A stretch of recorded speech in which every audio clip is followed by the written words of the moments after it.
غریب بچے تھے، کئی کلاس فیلو میرے، کئی غریب بچے، میں ان کی حالت کو دیکھتا تو میرے پاس اب جو ٹوٹل انکم آتی اسکالرشپ کی اور گھر سے، اس میں اپنے کئی غریب کلاس فیلو کا خرچہ اٹھا لیتا، ان کی فیسیں دے دیتا،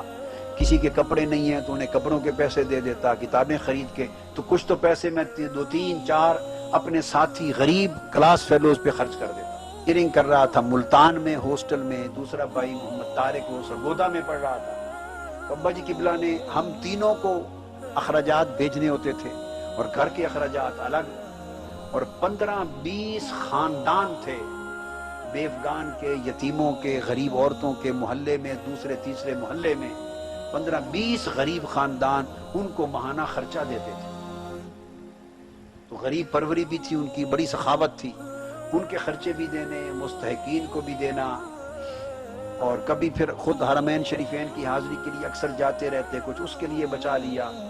ہمارے اوپر خرچے کرنے، گھر کا نظام چلانا، آنا جانا، مہمان نوازی بہت تھی۔ تو ان تمام امور کے پیش نظر میری کوشش تھی کہ میں 1 روپیہ بھی زائد، مقرر جو ماہانہ میرا خرچہ ہے اس سے زائد گھر سے نہ لوں۔ اب میرے کلاس میں غریب بچے تھے، کئی کلاس فیلو میرے، کئی غریب بچے، میں ان کی حالت کو دیکھتا تو میرے پاس اب جو ٹوٹل انکم آتی اسکالرشپ کی اور گھر سے، اس میں اپنے کئی غریب کلاس فیلو کا خرچہ اٹھا لیتا، ان کی فیسیں دے دیتا، کسی کے کپڑے نہیں ہیں تو انہیں کپڑوں کے پیسے دے دیتا، کتابیں خرید کے، تو کچھ تو پیسے میں 2-3-4 اپنے ساتھی غریب کلاس فیلوز پہ خرچ کر دیتا۔ خدا کا شکر ہے ان میں آج کئی کالجوں میں پرنسپل ہیں، کوئی کسی شعبے میں، کوئی کسی میں لگے ہوئے ہیں، کبھی کبھار ملتے، تو کچھ ان پہ خرچ کر دیتا۔ بقیہ کتابوں کی خریداری پر، پرانی انارکلی میں کتابیں بیٹے اب بھی پتہ ہوگی مجھے، اس زمانے میں چھٹی کے دن، پتہ نہیں جمعہ کی چھٹی ہوتی تھی شاید یا اتوار کی، تو فٹ پاتھ پر کتابیں لگتی تھیں، بازار لگتے تھے،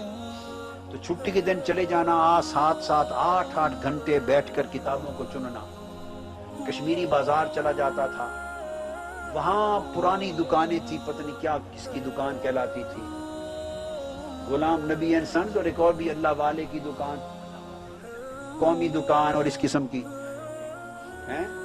چنن دین، تو وہ کتابیں ایسی پراپر نہیں ہوتی تھی بیٹے، ڈھیر انبار لگے پڑے ہوتے تھے گردے میں، جائیں سارا دن گزاریں اور انبار ہیپ میں سے کتابیں چھوٹی چھوٹی تلاش کریں، تو 5-5 6-6 گھنٹے وہاں جا کے کتابیں تلاش کرتا، انارکلی میں تلاش کرتا۔ ایک کلاسک ہوتی تھی، کمیونسٹوں کی کتابیں ملتی تھی یہاں، مارکس کی، فریڈرک اینجلز کی، اسٹالن کی، لینن کی، ماؤ زے تونگ کی، ان سے جا کے مال روڈ پر سے کتابیں خریدتا، دنیا کے ہر سبجیکٹ پر کتابیں۔ اب ان کتابوں کے لیے پیسے کہاں سے آتے؟ کچھ پیسے تو اپنے کلاس فیلوز پہ خرچ کرتا، گھر سے اور منگوانے نہیں، تو اس کے لیے میں کیا کرتا تھا کہ 3 دن میس سے بھی کھانا نہیں کھاتا تھا، بقایا اپنے پیسوں کی بچت کرتا تھا کتابوں کے لیے۔ صبح 1 بند اور 1 لسی کا گلاس، یہ ناشتہ نیو کیمپس ہاسٹل کے باہر کنٹینیں ہوتی تھی، وہاں سے کر لیتا تھا، اور سارا دن خالی گزار دیتا، نہ لنچ نہ ڈنر۔ بہت بھوک لگی تو چائے کا 1 کپ کسی وقت پی لیا، یا کوئی بسکٹ پڑا ہوا ہے 1 آدھ تو، یا روکھا سلائس لے لیا نکاحت سے بچنے کے لیے۔